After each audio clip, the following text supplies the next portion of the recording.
What is happening, troops? So this is the second ever episode of the GHOSTCAST, and I have an absolute cracker for you today. Just before we start, I'm just going to give you a tiny little introduction on who my guest is. My guest is Benny Joseph. Over the last few years, he's become a great friend of mine.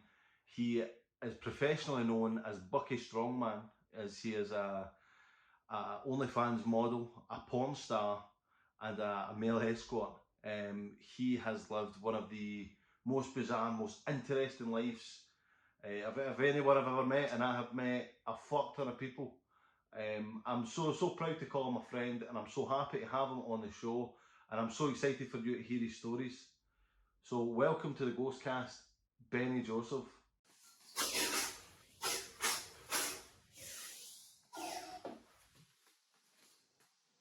You fucking like that?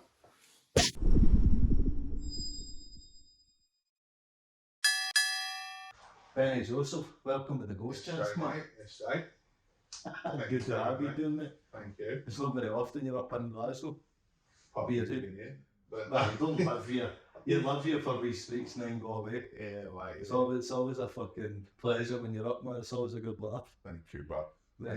Welcome to the GHOSTCAST. I'm so glad you're here and you're going to do this because you have lived. You're a cat, mate. You've fucking lived more lives than anybody I've met. Yeah, I had a couple of goes. Right? But this, I know some of the stories you've got already, and I'd love to hear them again so other people can hear them. But Yeah, of course. I also want to hear ones I've never heard before. So let's start with your early life. What was when you grew up? Life. I was born in South London. I was born in Croydon. We've never been able to tell that. But that's like South London, Well, it's like, but if you go to Croydon, like, I used to go out clubbing, and you go to like the clubbing areas, and if they see like a bunch of the boys and they've all got Croydon on their passport, it's like funky, and it's like Croydon, like South London was the arsehole of London, and then Croydon's the arsehole of South London. It's just like, so I lived on an estate where it was like purpose built after the war, and up until they built that one in Paris, which is like the big problems one. Yeah. Biggest is a biggest housing estate, biggest housing estate. And it was just like purpose built after the war. Self-policing, like all sorts used to go on there. So like the first kid that died of like meningitis, he went to my school. Mm-hmm. It's just like such poverty things just went unchecked, because like there was no CCTV. I'll tell you what, the only time you see the police, they used to come and film the bill. Yeah, that's the only time you see police. That's the only time you see police cars on the estate, and it was fake police cars. So they used to film the bill around there. Fuck me, man. The first meningitis case was like 1995. I was in year 4 and the kid was in year 5 and he died. And that's just like such poverty business, bro. Where shit's like that unchecked. Another kiddie, his mum, I remember he got dragged out of like the assembly because his mum got like chopped up and like put on the golf ball. He was rough, bruv. It's called New Adden, It's like the arsehole of Croydon, which is the arsehole. I'm telling you, it's like Kent, Surrey borders. All my pals are all travellers. Pretty much, if you had a dad, he was a labourer.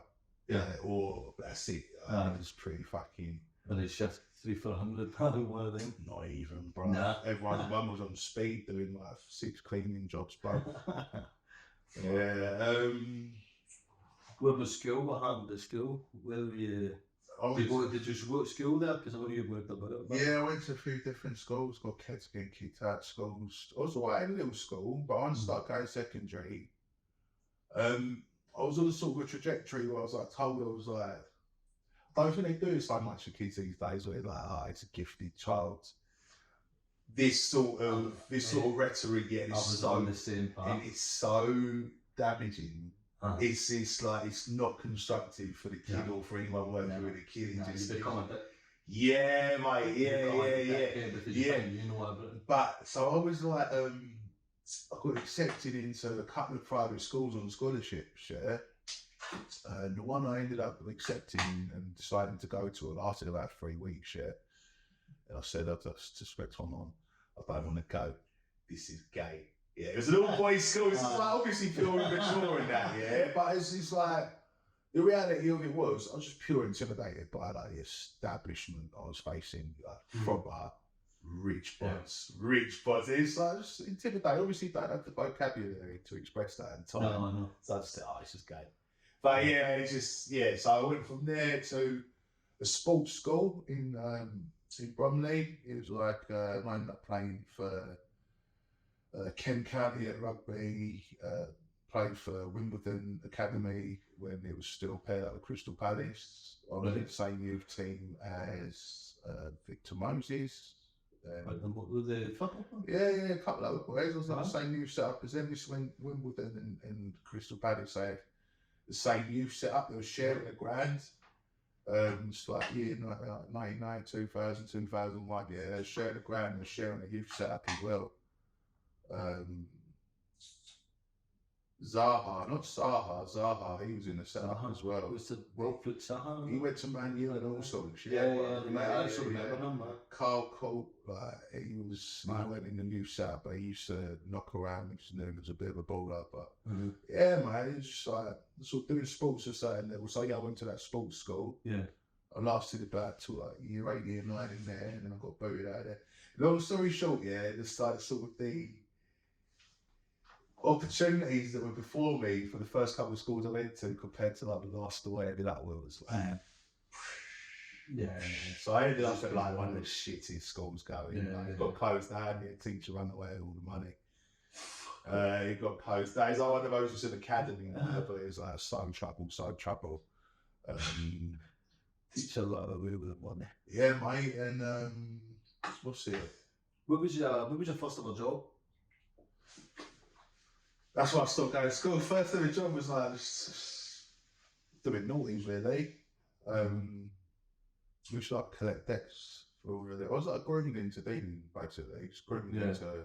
Just a young boy, you would have been a big boy as well. Yeah, of course. So I was like twice the size of all the other kids. So like all these, and it's like when you look back on it now, and you've got these grown men sort of like giving young boys tugs and being like, yeah, go do this, that, and that for me, and I'll pattern up this, that, and the other. It's so moving, the whole sound. It's just like. This is grooming. It's grooming straight up, brother. It's sort of grooming that don't really get talked about enough. No. I would talk about like young girls getting groomed. Yeah, that does happen. The same way, young boys get groomed into crime a lot. A lot, like it's bad. It happens out here as well. I see it, but it's just talking to one. Yeah, I know, James. Was that a 6 foot 2 fucking? Well, that's it. 12-year-old John. That's it. Yeah, I was like literally like 13, 14, and I used to get a little list, a little tick list. Yeah. So like you've got, and just thinking the game, you clock the game, you've got these grown men who are just like ticking off like a big bits of puff to all these kids.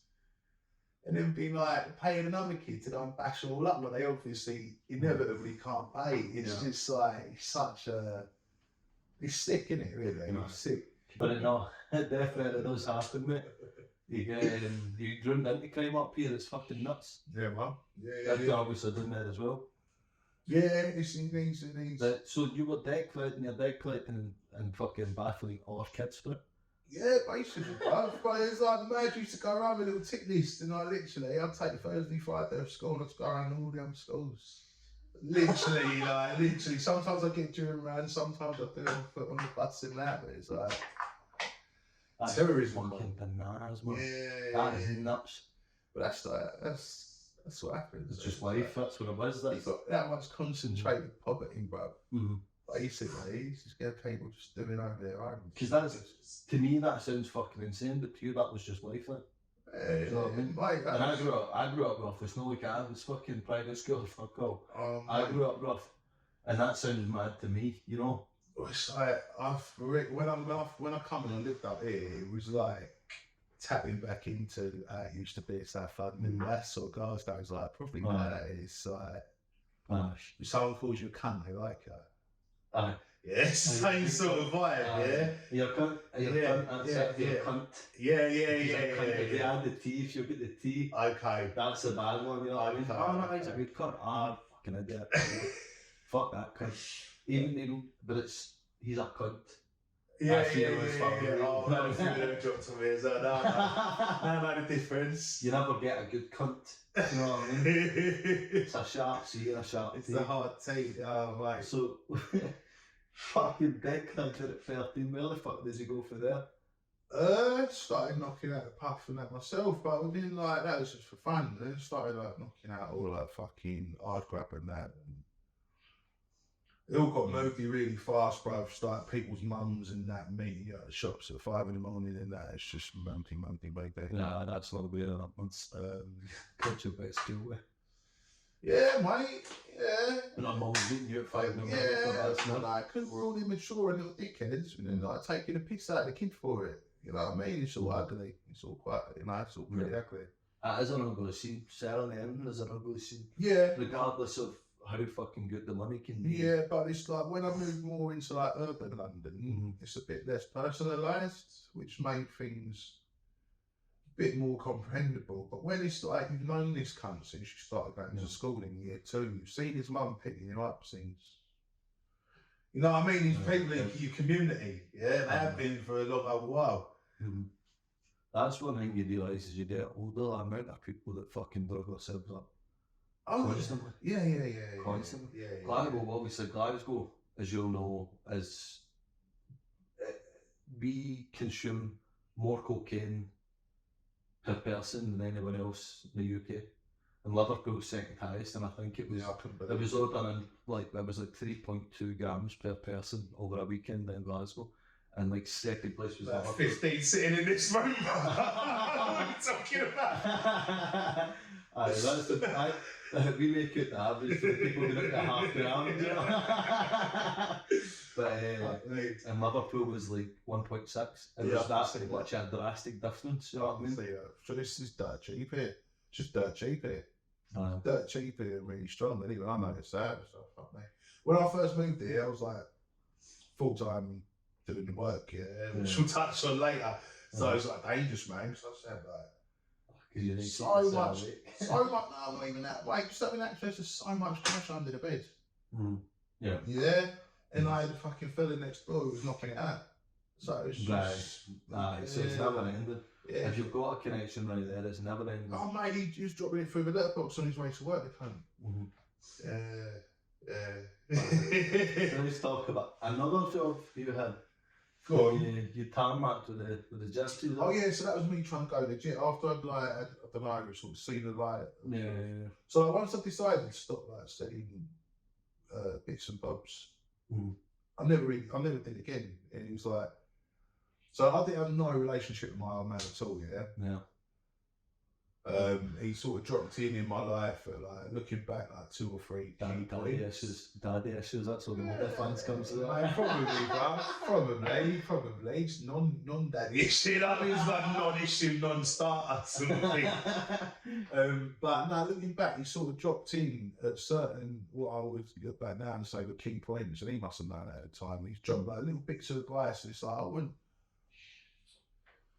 not in so much of a like vindictive way, but I wouldn't piss on the cunt if he was on fire. Yeah, I don't know him. So he's a bit of a wonder how certain things he said I pretty much lived my life by. He like dropped like 2-3 bits of hard advice, and subconsciously never really deviated from them. One of them was, don't be someone's mustard. Because obviously he's a bit of a crim, and he's always done that. Yeah. He was like wrapped around, like he used to do with doors, like around side, like and drone, all that back in the days. So obviously that was in existence, and as a result of that, so like I'm out with him once as a grown man, and we're both, he's like, so a lot of the old villains in London that used to do the doors and used to do all sorts before that, they've sort of gone legit and all like security companies and that. Yeah. So they all like watch all the office blocks in like the West End, So like see behind the desk all these old fat like steroided up fellas like in their 60s and that. But obviously they're the old faces and that, But yeah, I went to meet him one day. I took my son there to meet him, whatever reasons. We're bowling round. It's like literally. It was good reminders, like you can't, even at that age, when you're cleaning like off the menu, you're retired and all that, you can't bowl around and just live your life. If someone seems to recognise you, you've got to think, where they recognise me from? There's no days off. Regardless if you get yourself footed that life, days off, mate. You always need fucking one eye on your shoulder. Yeah. It'll age you in dog years, bro. It ages you quick. Yeah, I can imagine, mate. But It's just, I know some of the mad jobs you've had, and I don't know how you've got from one to the other. So you were tarmacking with the gypsies, then you just Right, so me tarmacking was like me trying to go straight. Yeah, so yeah, my old man, he gave me the advice of, yeah, don't be a nice muscle, yeah. So when I've seen the light, I remember when I've seen the light about stopping knocking out or gearing that, I was like, I just not like setting puffing, that was fun. Like I say, it was all the hard food and that, which I never took, so even that wasn't so much of a problem for my own well-being. Yeah. It was more like from a morality standpoint, like this ain't right. Yeah. But when I'm selling like cocaine now, me and my pal, I'll say his name, kid called Sam Dixon, yeah? Me and him, we were like, you know, I was in school, like, the hardest boys in the year, whatever, yeah. There was always a bit of a racial thing in terms of, he was trapped, like, but the best ones anyway. Mm-hmm. So his older brothers started dropping like fucking ounces on us, yeah? And we're like knocking it out, whatever.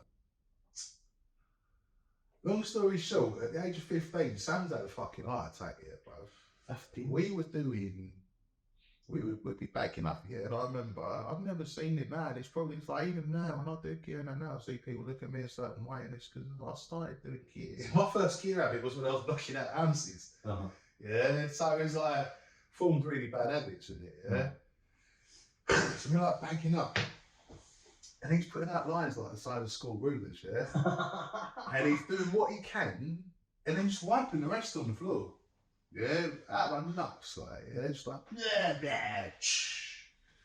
bagging up, take it all to Croydon, go out and sell it, yeah?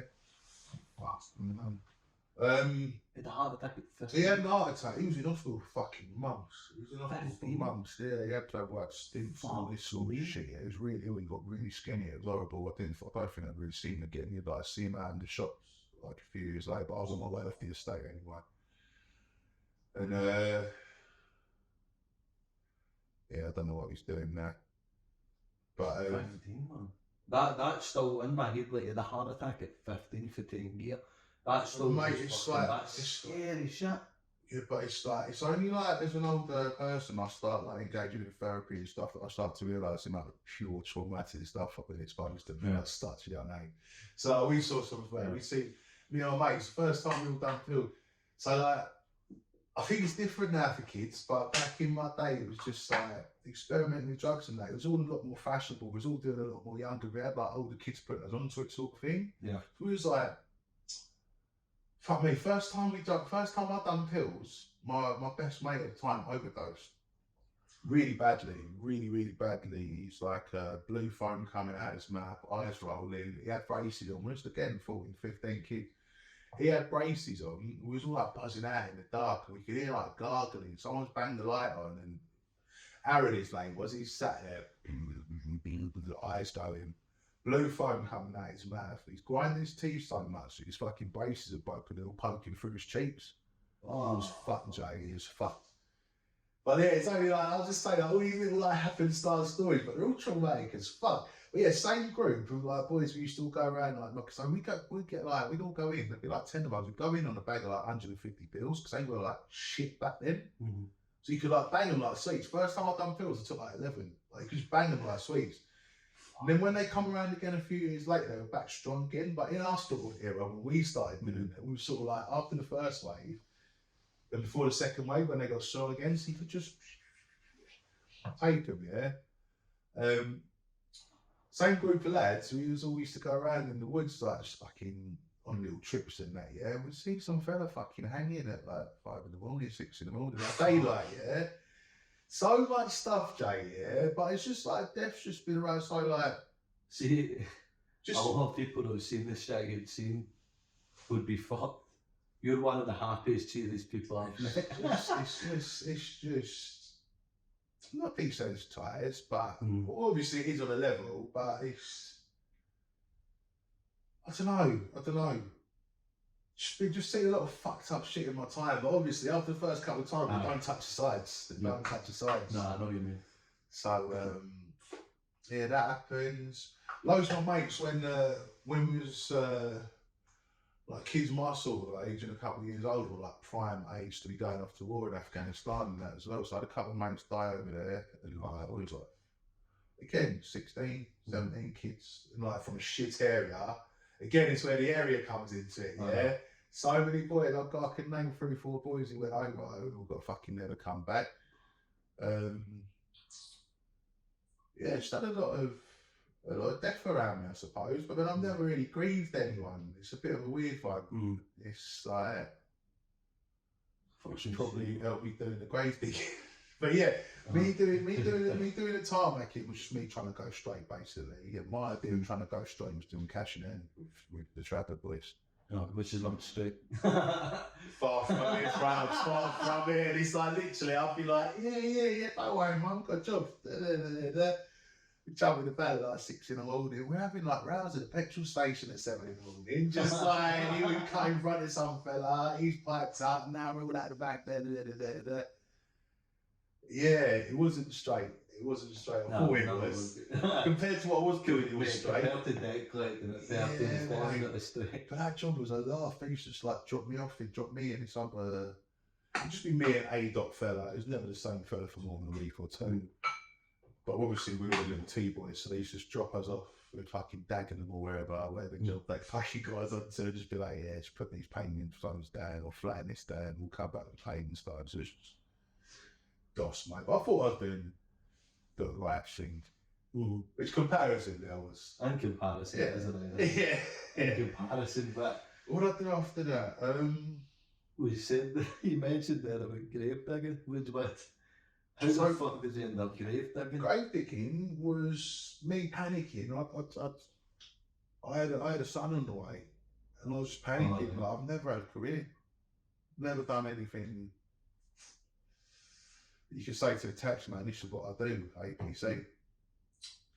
So again, that was another misguided attempt. It was good. It was one of the best jobs I've had.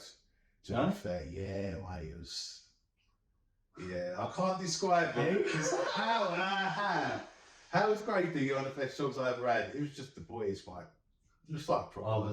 Just the kind of group of lads. Just the boys, yeah, man. It was like. So you never worked in the morgue or anything? That was just. Yeah, we burned Britain's fattest man. A fella who lived in Dover, his cunt was like 63 stone, yeah. I didn't work in the Creme, but it was all part of 63 stone? It was all part of the same like complex, yeah, in Hither Green.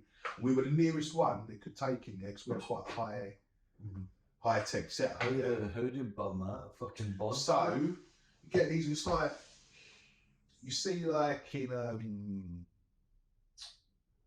what was it like? Still sleeper trains, bruv. Yeah. It's just like cubicle sort of thing, but it's, yeah, you can wheel them in, wheel them out, yeah. It's a 2-berth thing with a wall in the middle with a divider, yeah. Our one was quite new, so you could take this divider down for whatever reason. I don't know if they foreseen that you need to burn some huge hunt or whatever, yeah, but you could take the divider down. So yeah, had him in there with the divider down, the fucking. Took a while, took a long time. Normally it takes like 3 hours, 2 hours, and then you've got your ashes. This is like come back tomorrow job, yeah. Scouts. 60 fucking stone, man. Yeah, it was fucked. That's something that you're desensitised to dealing with fucking. Well, that's the thing. Yeah, man. It was. The only time he was probably affected by that was the first couple of times we've done baby burials, and which like the folks and like that. Yeah, everyone had a cry. Apart from that, most of the time it's a celebration of life, isn't it? Especially when you see in London like all the different cultures and how they do it. It's like the two groups of people that do it so extra, Nigerians and travellers. Their funerals are so fucking extra. I've never been to a funeral either. Right. The burials, yeah. So with Nigerians, they get these women who like they pay to like cry. And there'll be like 8, 9 of them. Yeah, there'll be like a mob of women who are at the front, like falling to their knees, crying. They're paid. They're friends, but they're professional. That's their job. Yeah, they're like professional mourners. Fuck it's off. Mad. Fuck off. Yeah, man. With the travelling thing, I've seen it. They'll put like heavy duty jewellery on the cross or whatever the memorial monument is. Yeah, they don't get touched. Yeah, and we're talking South London, like you can't leave a pair of flip flops on the front door. and they'll leave big old chains that don't get touched. Just leave them there. It's mad. Respect. It's mad. I don't even know if it's respect or fear or what, but the things don't move, bro. They don't move. But yeah, they I see a lot of people, a lot of a lot of them were religious. That's where I'll be as well. Because like you say, what a funeral, that's a lot of God-fearing people. You want to do it in church, you know. Yeah, of course. Whereas I've been out there fucking worship. It's like they have a whip round for they have like they call it a drink for the grave diggers at the end, so they whip round the bucket. And you still right out. They travel the burials and who else? We had a Sikh ceremony as well. Sikh. They were like really cash fucking friendly as well. Because just like the drink at the end, like literally pass a bucket or pass that around. Everyone chucks in 20 quid or chucks in a $5 or whatever they can. Yeah, sometimes you come away with like 800 quid, a grand between like all the diggers. Just fucking 3 of us. One for the JCB, but all that happens before they get saying off it. I'm fucking scared. It was alright. Oh, so the little racket we used to have, it's just like something I didn't get put onto until I've been there a while. All the old boys who've been doing it a while, they had a proper little racket going. So all the old boys, when they come off the tools, they were going to the creme, and these boys have been doing it for ages. They're the same boys who used to like grow puff on top of the fucking tea room, back in the days. Yeah, it's like it's not Dosh job, it's something else jobs you can do, but it's just the boys, isn't it? So all the boys at the creme, they had a little racket going where they'd scrap all the fucking titanium joints. So all the bodies that come in, if they were old people, their operation scars on their knees, their hips, whatever, like ball joints, they'd eye them up and they make a note, so right, we're getting ball joints out of this and this. So titanium ball joints, balls, solid titanium, be worth, back then it's worth like thousands, So to take that out of the bodies? Well, it's when it's burned down, it's just rolling around in the fucking pan. Oh, mate, I thought you were talking about Nah, but when it's burned down, fucking cutting all that will be left is anything solid. And any metal bits, so they were taking these up and they do a fucking scrappy one, look at it weighed in like 2-3 times a year, do it for Christmas, do it in the summer, and they'd have major fucking coin out of it, bro. Fuck me, man. Yeah. I never really got into that. I was privy to it, but I didn't get in on that. I'd feel so guilty. Why? I don't know why, because they're not fucking using the joint. It's not. They get rid of it, but they're just stuck with it. You're still somebody's joint to sell. I don't think it's not like you took their teeth that they grew and they fucking. You know what I mean? I suppose at the end of the day, your tax. I was going to say you can look at it all that. You can look at it in that much of a political way, but it's just a fucking. I don't know, I look at it as more like a week or so. Like, it's not like saying that they've grown in their parents, they've grown in this part of their family tree, all that. It's just, it's worth a lot of money. So. Things go, don't they? Things go. Another life you've had, which I've just found it today, we're in a band. I've done music for years, buddy. I've done music for years and years. What style of music? I was in a skinhead bands. A skinhead, but a boy skinhead? I love scraps. I just love the scraps. I just love the scraps. There's footage of me. I'll send it to you so you can include it. There's footage of me.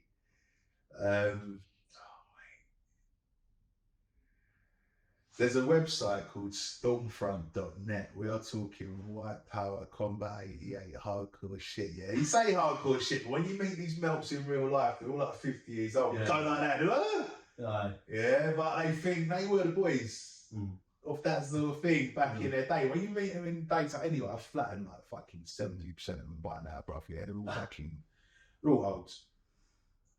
But there's like on this .net forum, there's like threads about me, bro. Yeah, if you see money, if you see him dead, it's like, mate, you've done fucking nothing, mate. It's like just because I've just made a thing about just calling them on it, having it out with them. For the start, because obviously skinheads are somewhat known as being racist. Yeah, So I I'm sure love that's it. obviously why you It's a so far. weird one, James. It's like it's black culture as well. It's weird. It's weird. It's such a weird thing to be into. So what is skinhead music? It was a skinhead band. So So we were doing like the sort of skinhead you know about, which is like oi music, which is pretty aggressive and all that oi shit. Mm-hmm. But then the skinhead music is also like Madness and the Specials, right, and stuff that come over with the Windrush generation, like dressing up in like the brogues and the suits and that and the glasses and like all the Madness videos, giving like that. Yeah, mate. So it's a funny, like it's like half that. It's like first wave, second wave. So how did you get started? How did I end up in that?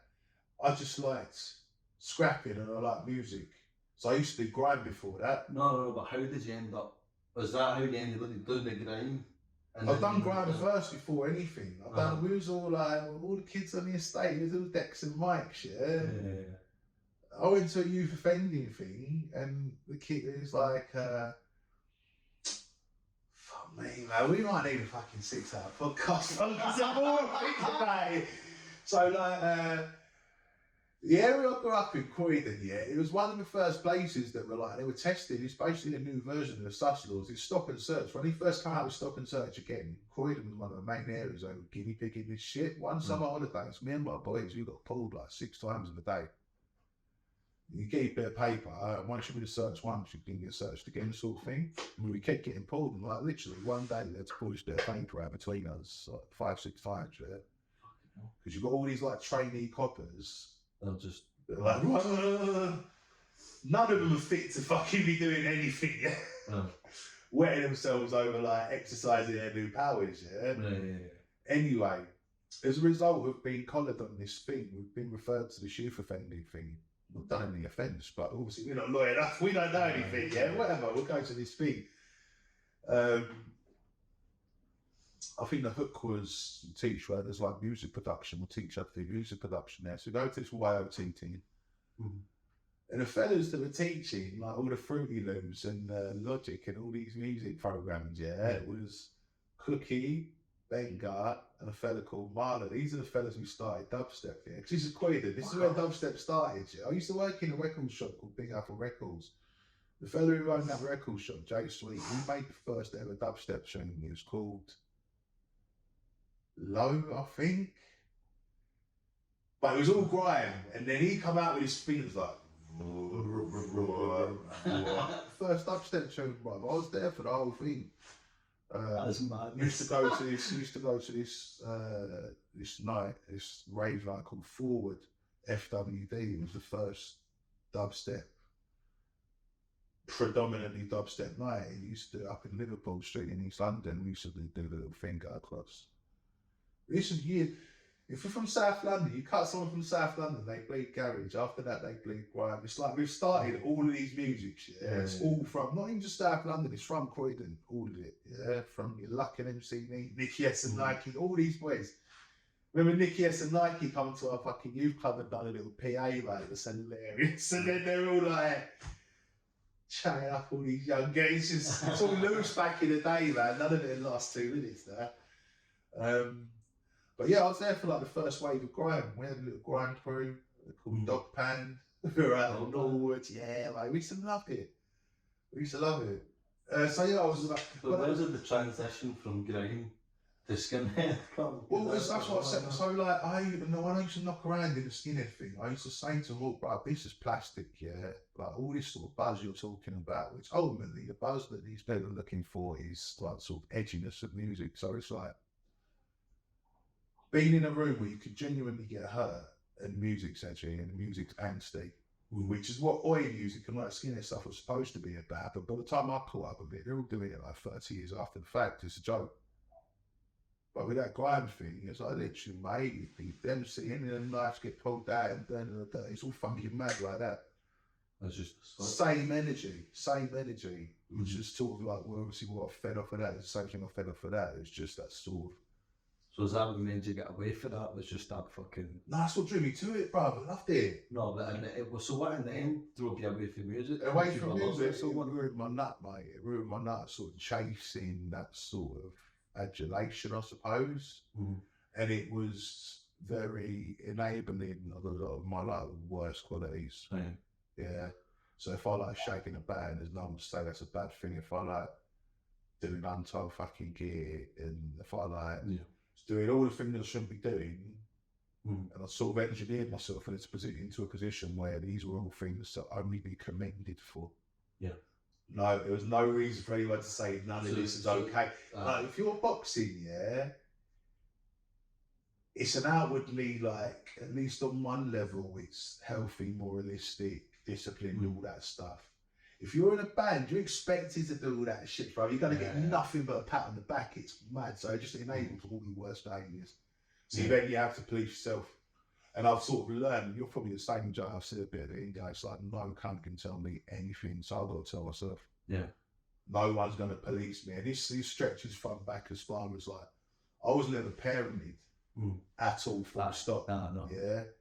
So it stretches from day dot onwards. Any lesson I've learned, I'm going to have to teach myself. You've taught yourself. Because no cunts ever really been able to tell me much of anything. I'll have to say that's enough. No, I get that. 100%. And it's even I know a lot of people that were parented and they tried to be their parents tried to mother them or father them and didn't work. You need to learn lessons herself, they need to do everything herself. Yeah. But even a little guy did might help at some point, you know what I mean? But not even that, but it's just like literally I think my mum was very like see, a lot of the time I think it makes you a better, stronger person when you can do that. See, if you get told no and you don't do it, you never experience it, you've just been told, nah. Don't get into that. Well, right, okay, I won't get into that, I won't do it. Right, you never suffer the consequences, but you never found out yourself. It's made me a certain way for sure, but having kids myself, that's not something I go from. That I went through and come up that way, because it's made me a certain way, which means I can get on in certain other ways. Would I want my son to come through like that? No. Would I want my little girl to come through like that? No, of course not. I mean, exactly. Another one. What they said I went through for my future. So hopefully you don't have to go through that. It's like a Jay-Z bar, bro. Yeah, it's one of them. It's one of them. There's all sorts in between all of that, but I think my life was like fucking around up until I had my boy. So that encapsulates all the attempts at working and the music career. Once Arthur was on the way, that's when I started grave digging. It was my first attempt to go proper. Then I got into chefing, which was something I worked my way quite up. Because that is the natural progression. You become a grave digger and then you go and start chefing. Of course, it's all meat. It's moving meat around, bro. It's moving around meat. Trimming up cunts. So could you cook previous, or was it just, I'm going to start chefing? Yeah, because I weren't parented, bro. So you could just say, okay. Yeah. So. Well, I get that. It went from cooking for myself. I used to make these things like, so I used to be like 30 stone, brother, yeah, and I'll give you a little glimpse into how, yeah. Not parented for a start. Shitload of weed. I used to make this thing, I used to call it council lasagna. Yeah. Right. Thickest fucking doughiest white bread you can get, yeah. Slap one of them at the bottom of the bowl. Cheese, beans, bread, cheese, beans, there. Stack it up, bang in the white bread. Yeah? But this is a 13-year-old who's trying to fend for himself, yeah? I'm just kidding, mate. That sounds fucking phenomenal. Yeah, mate. No, but this is just someone with no knowledge about how to look after themselves, trying to look after themselves, yeah? No. The first thing I learned how to cook, I learned how to make satay sauce. Love Chinese, so I learned how to make satay sauce properly, that was it. So, just learn how to do that, just learn how to do the stuff you can do. Yeah, mate, so that's my rule now. If I ever go out for dinner with someone, if I have a dinner with a woman or something, it'd be like, my only rule is I would never spend money on something I could do myself. So you only catch me those like proper unfed like Indians or like just stuff where you even know, if like I, Marston's, even if, basically, no, I would if you know needs must in that. But if I'm going out to like you know be a foodie and experience food, and that, I'm not gonna do even if I had all the gear. But you can buy ingredients. Anyone can buy ingredients. It's like a perfect store with the know-how, the equipment, and all that stuff. So unless I do all that to be able to properly do it myself. So yeah, you'll never catch me going out for a steak. Because I know where to find the best steak. Then the steakhouse will bottom to go and source themselves. It's just fucking fire. I get that. It's just fire. Literally, it's meat and fire. You can do everything yourself, and you've got the time. You care about it enough to get better meat than the steakhouse will, because they've got like 200 of them for the weekend. You're buying one for yourself. You know what I mean? So you'll find something better and you do it better. But then if I wanted like proper, I mean, like even with like curries and that, my ex, this girl was seeing, she used to make a banging curry. It's like, it's the curry leaves. You need proper curry leaves. You can have all the things, but there's some things, unless you know, you know. There's a difference between making the curry from scratch and buying a jar of fucking cover. Yeah, no, mate, but she was like, toasted all the cinnamon sticks and the seeds in the pan before she has the oil, and then the oil tastes like, it's just like levels of building up the flavour and all of that. It's like stuff like, it's impressive, man. I still, obviously, talking about it, I still do enjoy that, but I just cook for, stay in the big truck. For yourself. Well, nah, I mean, like, I do chefing to start with GCSE. You still there, that chefing? Yeah, mate, down there. I pay me like 40 quid an hour sometimes. I can go and suck up 100 hours in a week. So you can go away for a week and make £4,000. That's fucking like that. But that's because I've done a lot of it. It's like, well, thing with chefing, yeah, if anyone's like struggling to go straight, yeah, I'll say get into chefing, because it's the only thing I've seen. There's no class seating. So you see it in London a lot, but you see it in most places. I love cooking, mate. I really love cooking. If you like cooking, you probably hate chefing. That's one of the things, you just suck all your love out of it straight away. It's just a money moving operation, isn't it? But like I say, it's one of the few things I've seen where people can transcend the class they were born in, and all of a sudden be floating around like a class because you're the chef. It's mad. So like, I used to work for Marco Pierre White down in Bath, yeah. Fuck off. I'll send you a picture of it. I used to work at a place called... You have to on Malta, mate. Real life. I think you know that.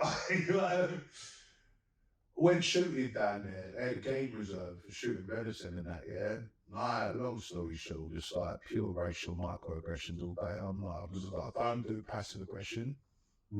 I would always see it out rise to the really quick and we hear like whole aggression, yeah. So I'm just like, I can see you thinking it, mate. So let's just have it out. Let's just talk, yeah.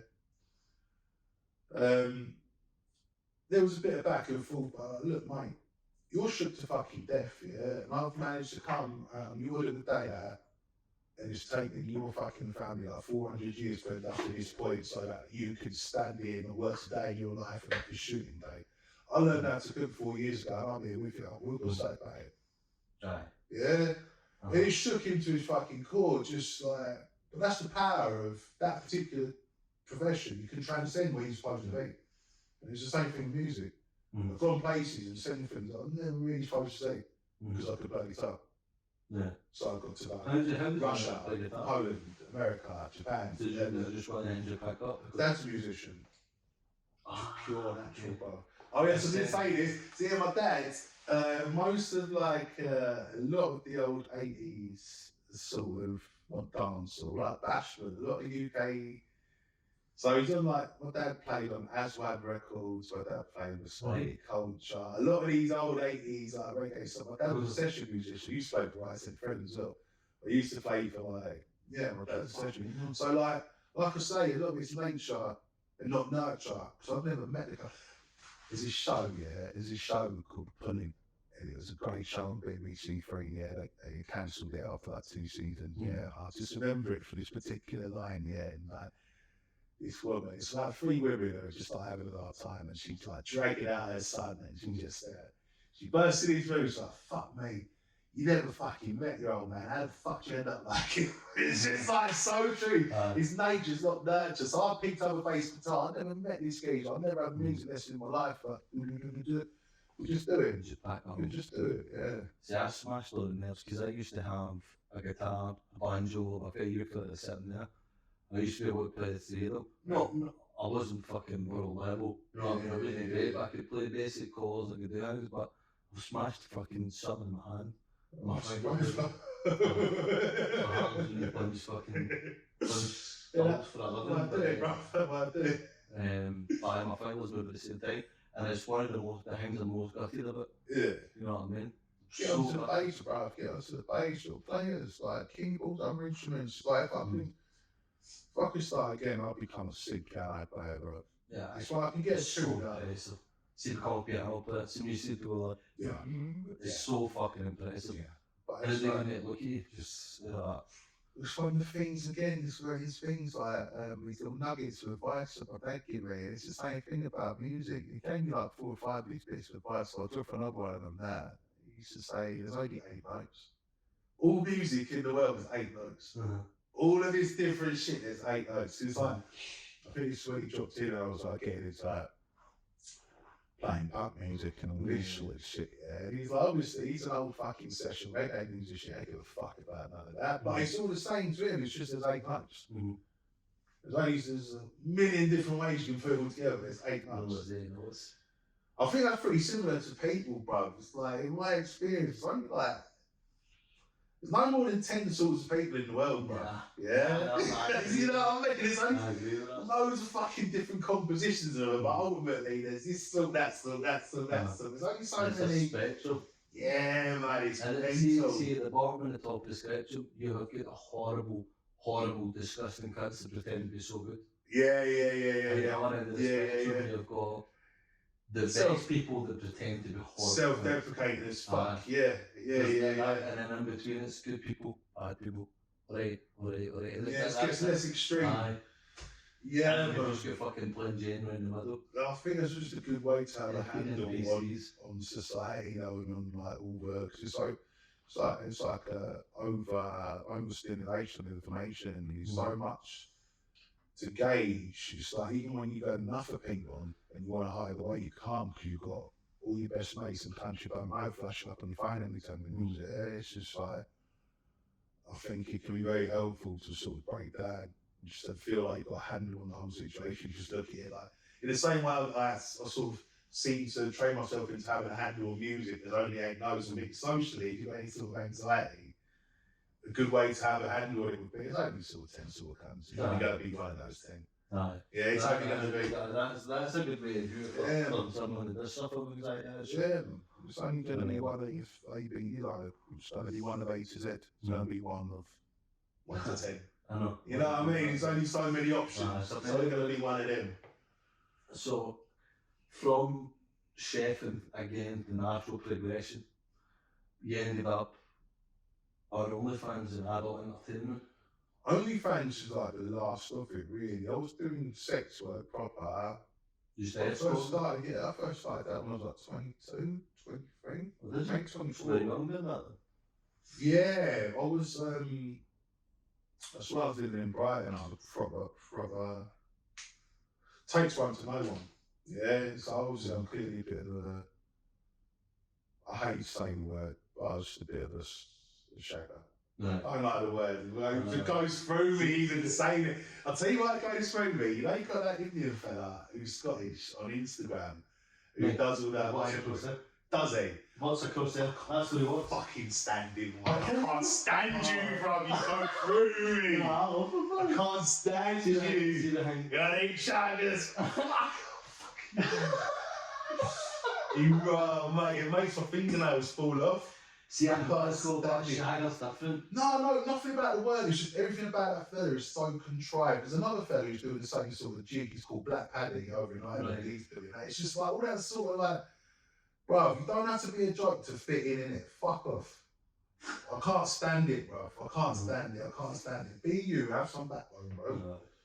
See, I've always called everybody shagger. No, it's nothing about it. It's nothing about it. It's just everything about how this geezer carries himself, from the iron broom place to everything. It's like everything about you is a bit of a joke, bruv.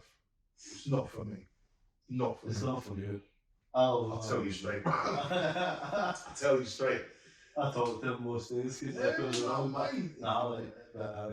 doing well for himself, but it's just because of someone who's tried to market themselves in so many ways, I can just see what sort of cheap that is. Right, yeah, especially if you're any sort of ethnicity, to make your ethnicity about the joke. It's just like, bruv, you think everyone come that far for you to do that? You think you're that?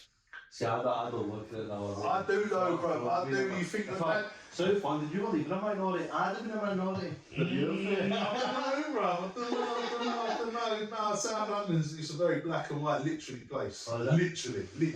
Like, you see some of the oldest mixed race people in the world in South London. People have been shagging that long. I don't think you go many other places and see 80-year-old mixed race people.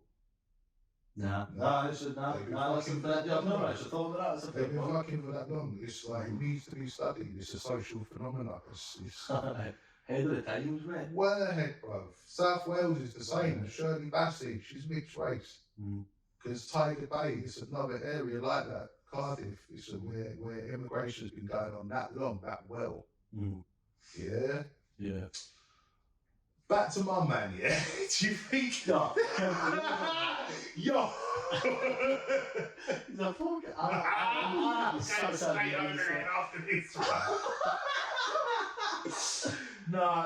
Fucking slated you, no, I'm not even slating. It's just not for me. It's just not for me, yeah? I don't feel... Like, I don't take on other people's battles and problems, yeah? But my dad didn't, like, scuff off with NFs and all that for me to start, I don't know, rubbing their balls, bruv. In the same way I imagine his old man didn't get P-word bashed back in the day for him to go around saying, oh, I'm a bit of a joker. It's that simple, isn't it? The people come before you went through it hard, so you didn't have to. It's that simple. No, I've not looked at it. You wouldn't, bro. You don't have to. You don't have to. Like, see, I've actually looked at it the whole way about, as in... He's doing a really good job of integrating. No. I always seen it as he was taking a cut out of us. No, that's the way I looked at it. I looked at it that way. Because we know what's happening, Shagger. That's the way I've looked at it. We've seen it for a person of colour's point of view. I just think, don't be the cheap laugh, bro. I need to be careful who I'm saying. No, bro, say what you want, bro. I heard you say all sorts. Don't worry about that, bro. Nah, it's just, I just think it's just, don't become the cheap joke, innit, bro? Nah, don't be the cheap joke. There's a lot of prep. It's like, what's it? I think it's Chris Rock or Dave Chappelle. And they got this bit about, Flavor Flav from Public Enemy, yeah? It's like when Obama was about to be president, it's like, bro, take off the watch, man, we're trying to get serious. Yeah? It's just like, it's not the time to go, yeah, boy, even a watch and all that. We're trying to get a bit serious. So, No. Well, we spoke the cover joke, that's the... Yeah. He shaggers. I'm not good. I didn't smash it. But I'm going Let's see it. Mate, I'll find that. We'll see it. Yeah, you know the V from Still Gay. I'll drop all the names, bro. you know his brother is like the food reviewer. Like that. He's like a big guy in a turban on BBC. Sometimes on MasterChef and all that. I didn't know they were the same dons. Yeah, but that's his brother. Yeah. This girl I was seeing over in town, yeah, she was like, oh yeah, fucking match with him, he's a proper like Cindy cunt, he's like, oh, he's married at that, and he's like trying to get you out, and I was like, bro, you see how the tiniest bit of celebrity goes to certain man's head, bro, it's just like, bro. No, yeah, Glasgow's small like that as well, bro, you gotta go around like, man know you as Naveen's brother, bro, you gotta be going around sending nudes on Tinder and that, bro. Oh, wild, bro. It's no surprise that we can easily get caught out like that, bro. Because it's just like dangerous. Dangerous, bro. Fibro's fucking dangerous, man. Dangerous. Well, shall I tell you about the adult work here? I was living in Escort. So I started that living in Glasgow, so like when I first moved up here, like a year and a half ago, it was the first time I'd gone full time with it. I'd always sort of did tear out of it. Not always consistently, but sort of my first time of like doing a booking, I was like, 24. I just moved to Brighton. I hadn't been to Brighton. I was a bit of a shagger. That's shagger. Yeah. So it takes one to know one. Things are happening in that summer that just never really happened in my life, bruv. Yeah, birds were just pulling me. It was just like. It come to a head on this same weekend where this woman's like slipped me his number and told me to come to this meeting in town. On that same weekend, I shagged somebody. She just weren't my type at all, but she was a. Long story short, I googled her. She was a page-free girl. This is like back in the day, yeah. Not my type at all, but it's like getting on the thing, having a dream. Brighton was like, it's like that, yeah. She pulled me, and it was just like one of those, like all my mates I was in the pub with, they're all looking at me like, what the fuck's happening here? I'm just going on with the flow. Like, and it was that sort of thing was happening a lot. It's like, nothing makes, I don't know if it's the same the other way around, but nothing makes women want a man more than other women wanted a man. Right. Nothing makes you more attractive than being desirable. Than being active as well, I think. Being like sexually active is like something, it's for animals, isn't it? It's something, I don't know if it's a hormone thing where you can smell or whatever, but it's very. I smell that last blood off you. Pretty much, bruv. Pretty much. It's that basic, bruv. It's that basic. So, like, I've never really had to worry about being cheated on, bruv. Because it's like, we're animals. I can be smelled everywhere, yeah? I'm pretty strong, yeah? I've never really had to worry about being cheated on because it's just like, chemically, it's not. How? I don't know the way to put it, bruv. I don't know the way to put it. It's primal, it's that. It is primal, we're very primal. Tell you just completely separate example, right? See if my dog won't eat food, I'll kill or eat it.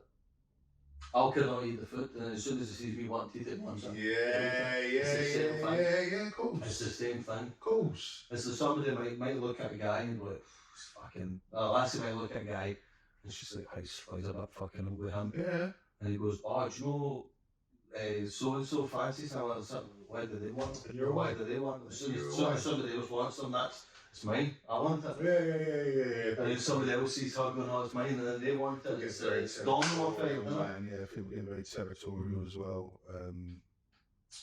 But yeah, I think that must have been part of the whole clue of how I ended up doing it. But yeah, I just got a tub bounce in the office, older woman. I just thought she fancied me as well, but no, she was a businesswoman. She sat at this meeting. Do you want to sign up to this agency? So she pumped you out? Yeah, basically, but it's just so old school, bruv. It's just like, it's just a long time ago now. We'll set you up on these dinner dates, we'll set you up on these, book you out with these clients, you'll be really busy around Christmas, you'll be really busy around certain calendar events, but it's just a little side thing to be doing along what you're doing. Mm-hmm. First time I've done it, I went up near Gatwick Airport, some gaff, some pokey brow hotel like Orly or somewhere near Gatwick Airport. That's where I met her anyway. So she told me to come in a suit and all that. Giving me like an envelope, it's got a name, it's got an address, it's got a time, turn up. Meet someone outside, it's weird, man. It's like, wasn't glamorous at all, bro. No. It's like, it's women, lonely women, like old enough to be your mum. Yeah. You're clearly in your early 20s. Like, it's all a bit moody, yeah. But anyway, so she stuffed like 250 quid in my inside pocket, yeah. It's like, at the end of the night, you pay. So you're under the premise of like, you're on a date with her, yeah. It's all really backward. It's like this whole like, group role play that everyone's got to buy into. Right. And you're sitting around, it's like, I assume it was all her work colleagues and that. It's like, they're not buying into this. Right. Or do they know that I you're don't with know the like, score, it's a I weird think one. Gladys has got a toy party. I don't think too much about it, and I was always knocking around broke women anyway, so I don't think too much about it. But yeah, that was the first experience of just like the sort of the game, I suppose, of just like it's like character acting. It's like big understanding. Like once you step past this line, everyone's going to play by these rules, and pretend you don't know any better or anymore. It's just everyone's sort of. It only works. It's like magic. It only works if everyone buys into it. You know what I mean? It's like so when I was doing jobs in Glasgow, it's like so coming on to like present day. A lot of the jobs that I do, I'll touch on like what exactly I do at the phone. But a lot of the jobs that I don't know if they're the most problematic, but it can be the most headache for sure. Is these couples bookings? Yeah. 9 times out of 10, they're not real couples. Yeah. Right. So what is that for? Is that to shed somebody's wife? Yeah. Hot wife in which we can burn that. Say Hot wife. Hot wife. That's what it's called. Yeah. Hot wife. I'm a hot wife. I'm on a ball and all this shit. Yeah. It's a thing. It's a thing.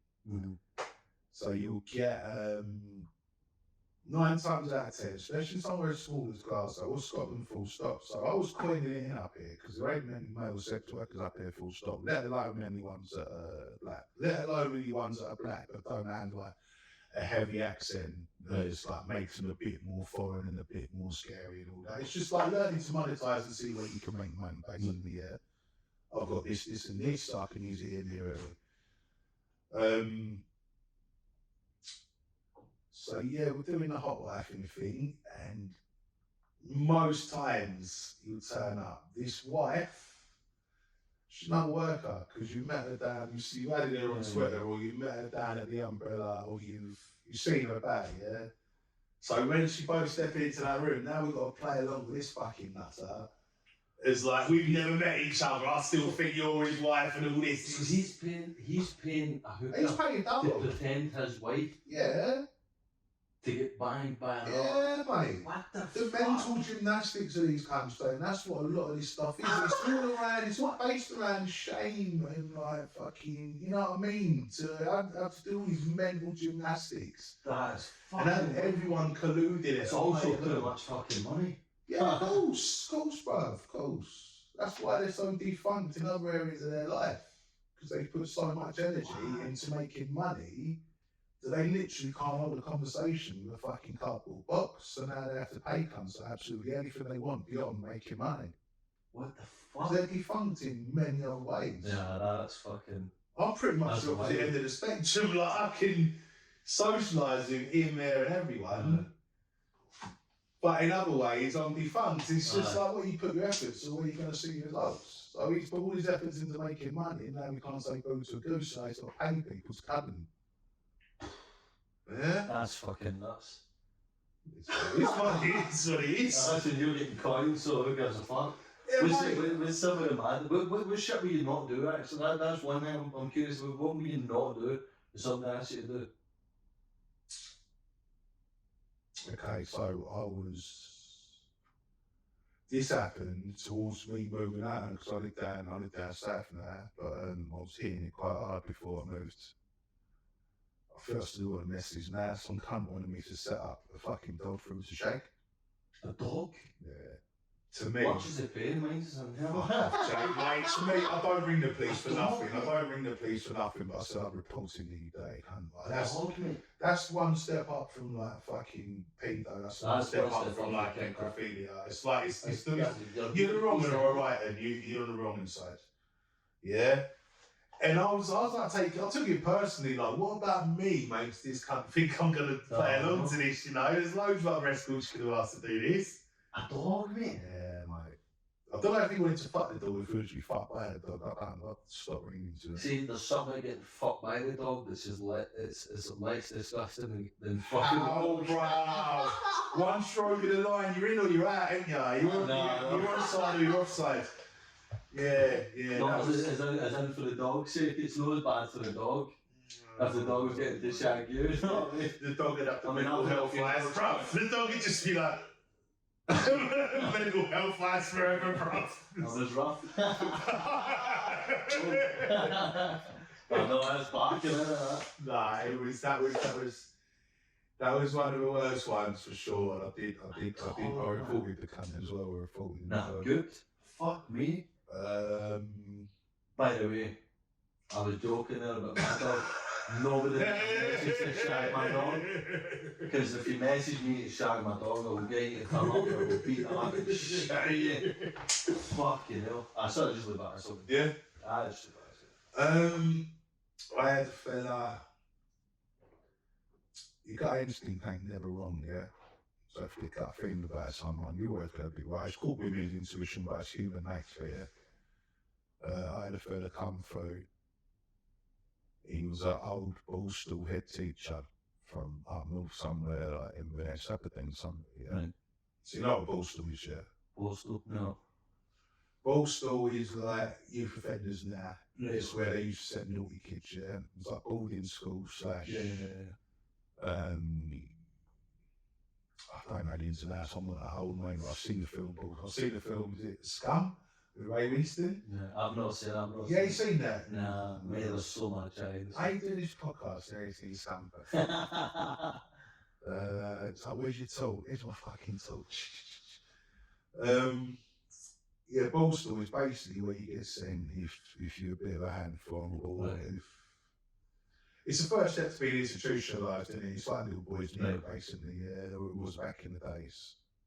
It was young offenders when I was a kid, but yeah, it's all sorts of thing. So this geezer, he was a Pornstar head teacher. I could only imagine the sort of things that this geezer has seen and done in his life. But everything about him give you a fucking willies, bro. He was all right, yeah. You just tell. He come up, he wanted me to basically whack him up, yeah, with this fucking, it's called the tools, yeah? Tools? TAWSE. Now I've Googled this because I'm still kind of new to the game up here, but I'm trying to make a full run at the domination thing, yeah? Because it's like I can get paid for just bucking people up, bro. Yeah, no shagging anybody, you just fucking. I'll do that as well, but it's like, if I can do these. With guys? No, I don't shag guys. No, that's But, mate, I've got no qualms in saying, bro, I was the most well-paid fucking man at school on the whole stinking island last summer. Aye. It's like obsessive gay fellas, bro. They just come around, they just want to look at it, touch it, play with it, wake it around, all that. I had a really strict set of rules. Good. But, yeah, mate, I had a fella, he runs a gym. He runs a gym over in Lindsay? Leslie? Aye, Yeah. Lindsay. This cunt, I hope he fucking sees this, he's all wrong as well. This cunt's ready to risk it all, yeah? He was married and he's adopted with his boyfriend, his husband, whatever, yeah? They adopted a kid and whatever, yeah? This cunt was just so obsessed with just like black men's dicks. He's so obsessed. He's like blind. If you ever go to like, it might be the same as strip clubs, I don't know because I don't really go to them, but I've been to like swinging clubs, I've been like paid to go to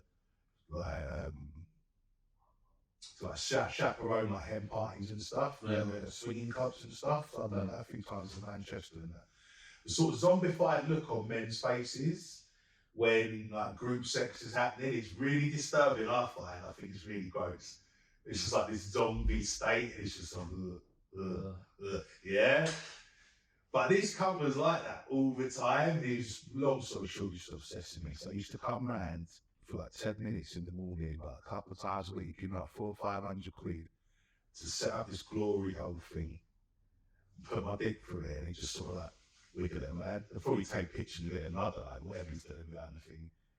And I'd be like, and I'd just be stood there, and like most of the time, I'd have to take, so I'd never taken Viagra in my life until last year when I started doing these sorts of bookings. So I just realised I could be making so much money here.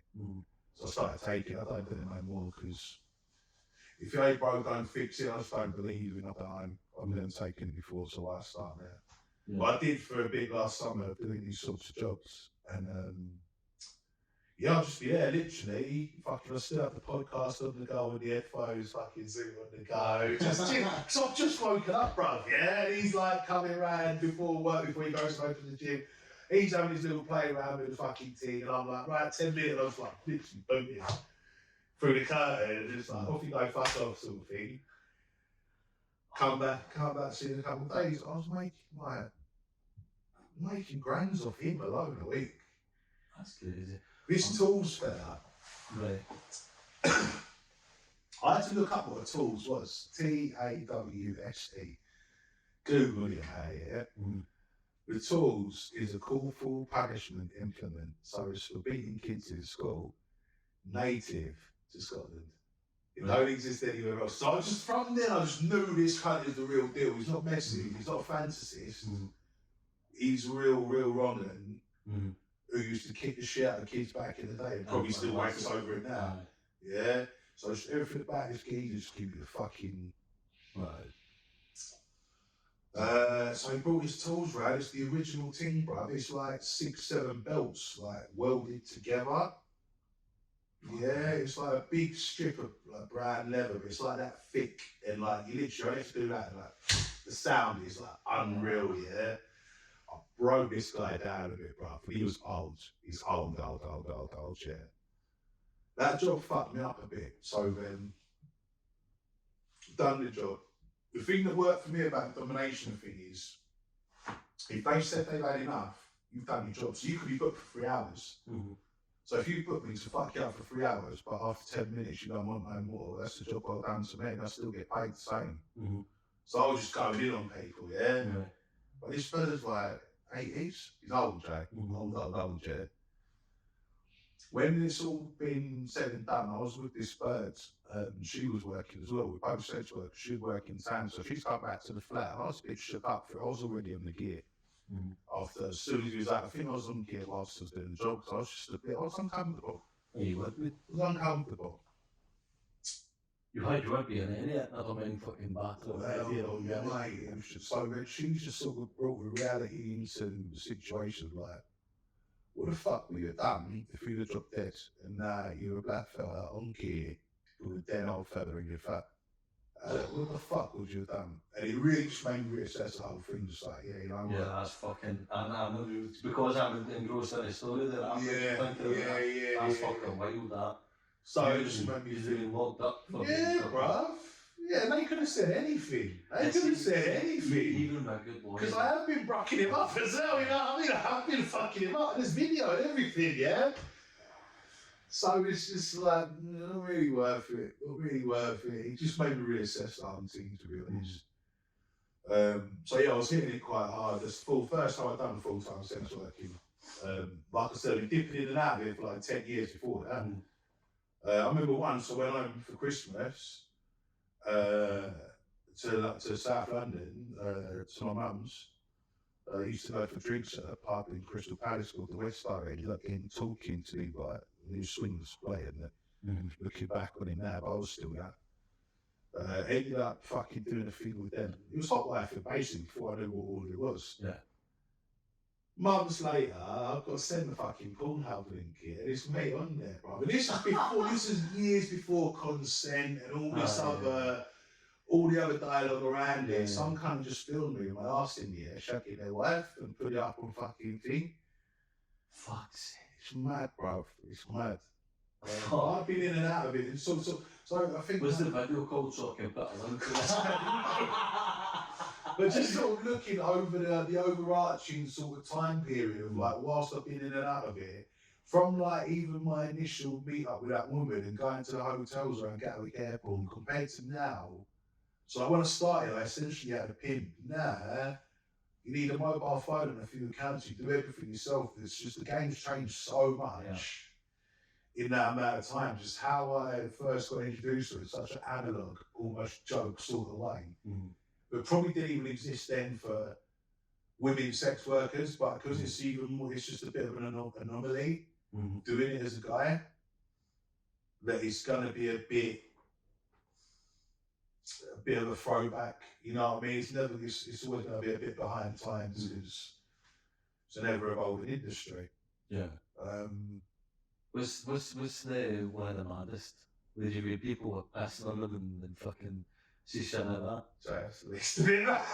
Is that at least it? Is there not? I know the maddest. I used to go to this, these guys. you know, so like when I say this to people down south who don't know the area I'm talking about, yeah, it's like it washes over them. But you'll know as soon as I say the area, yeah. I used to go to this fella's house once a month for his payday, yeah. His family did Irving. Irving and I remember that. Yeah. This geezer was into just being pissed on. Yeah, so I used to go around his house and leave the door open. I'd go up the stairs, there'd be 300 quid on the side, and he'd be laid on the floor. I'd piss on him, I might spit on him, I might call him a cunt, and I'd leave, take the money, I'd get the next train back, I'd be there right back. But Jay, it's like, you don't get to this level overnight, yeah? It's just like keeping working up to him for a while. So I'm not the first person he's at pissing on the floor in his flat, yeah? No. Try and imagine the smell, cuz. Oh, so wasn't clean either. Oh, fuck. No, because whenever I hear stories about these kind of guys, I always think big business types and it's all these people. This is why I put the emphasis on once a month, yeah? This geezer lived a Marco life. This was his payday treat, yeah? He weren't no canary wolf fucking hedge fund banker, bruv. He's some skin cunt above the kebab shop, yeah? And this was his monthly treat. I may have just been a kebab shop. Kebab shop in Irving's sounds pretty good. The smell was fucked.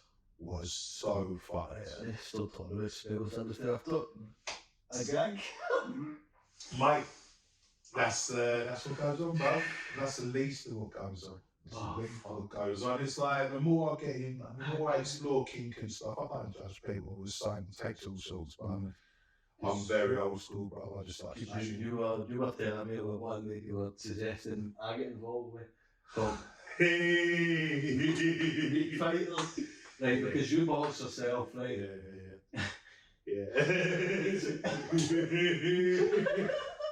So, you've explained it to me. Jay, mate, you'll be richer than AJ, bro. You'll be richer than AJ, I'm telling you. Just explain it for viewers. So for those that don't know, meat fighters is it caters for people who are into combat kink, fighting kink.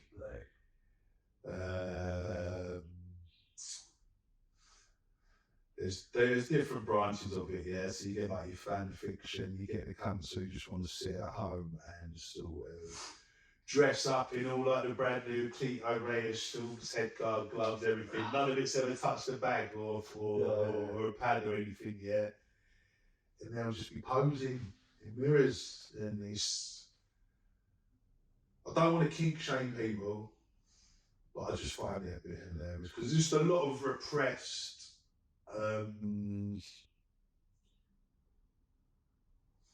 Just skewed ideas of what it is to be a man. And I think a lot of people have just got the cart before the horse in a lot of ways, and just like this, that, and that makes me a man, so I still this, that, and that. It's just us. Yeah. How people are right with it. You were telling me to have a look at this yesterday. Yeah, Joe, you'd be fucking minted, man. Minted. Because you were telling me about guys that will take body shot. You want to come up and yeah, you got punching. Yeah. I'm one of the best body punchers I know, Jay. One shot, gosh. Nah, it's not like that. Broken ribs, pumps a lot of it's play and a lot of it's like. This is why I can't get on with kink, full stop, yeah? This is my problem. This is why I'm very meat and two-veg sort of fucking sexually person, yeah? Because a lot of kink to me is just pretend bollocks. Yeah.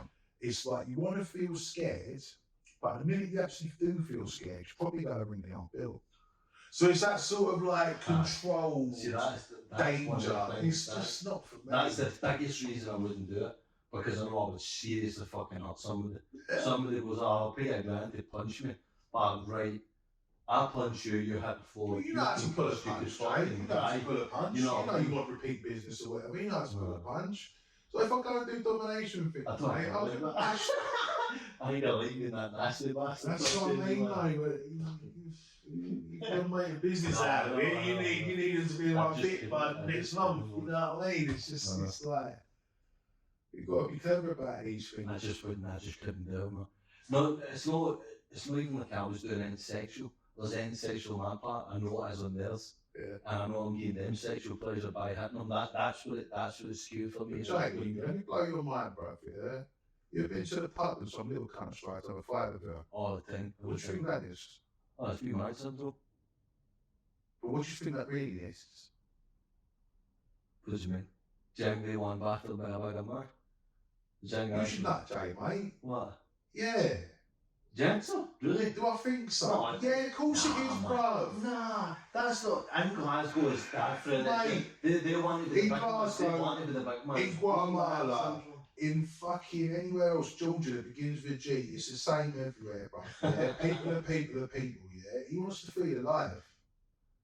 He wants to feel something. See, I think a lot of us want to be the big man.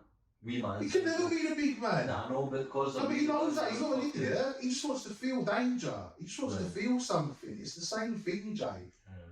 I don't want to open your mind to these things too much, but it's the exact same thing, bruv. It's the exact same thing. He wants to feel that sort of peril. Yeah? I'd say I can calm up and down on the fair enough. I get a good blowjob. No. I'm a good speaker, so I can calm up and down. Yeah, but I'm just saying, for case in point, yeah. People ain't stupid. People's survival instincts are the strongest things. That's why humans exist, yeah? So, that little fellow who's made a point of getting into a fucking conflict with someone twice his size, it's not fun. Well, it is for fun, but it's for a sick sort of fun. He wants to feel alive, he wants to feel real, he wants his heart to race, he wants all these things, the primal things. It's sexual. I would never have thought that. I would never. But I know that you're saying it makes more sense, but I would never have thought it that way. I always think the small guy wants to act like the big man. That's what we call being handsome. Once you get your feel of certain things, yeah, you move on to the next. That's why all these fucking rich cunts are like into the most deviant sexual things. So like, I know I lived in Brighton for a long time, yeah. I'm not saying this is a rule throughout, but a lot of gay guys I know have had sex with more women than like 10 straight fellas put together. They've had enough. They're on to the next thing. Right. Do you see what I'm saying? See, that's just what I think about with Charlie Sheen the HIV, and that's what I think. I think he got to the point he's fucking, which is why also, I'm going to end up down a rabbit hole with this way, but he was on the Epstein flight logs as well. Yeah. But Mate, once you've had your feel of something, you're on to the next one. It's getting to that point that I've done everything to go, where do we go next?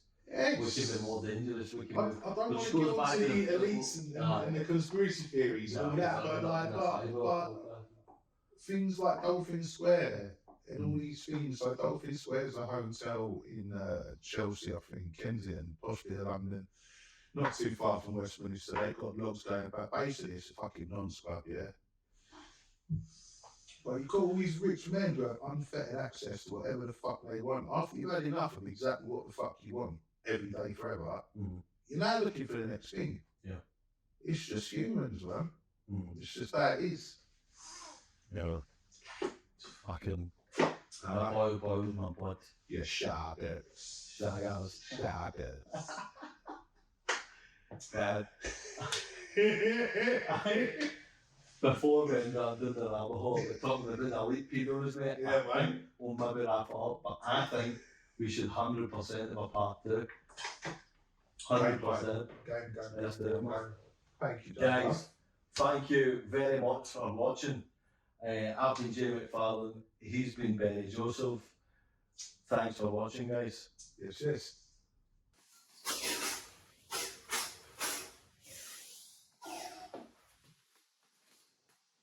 You fucking like that?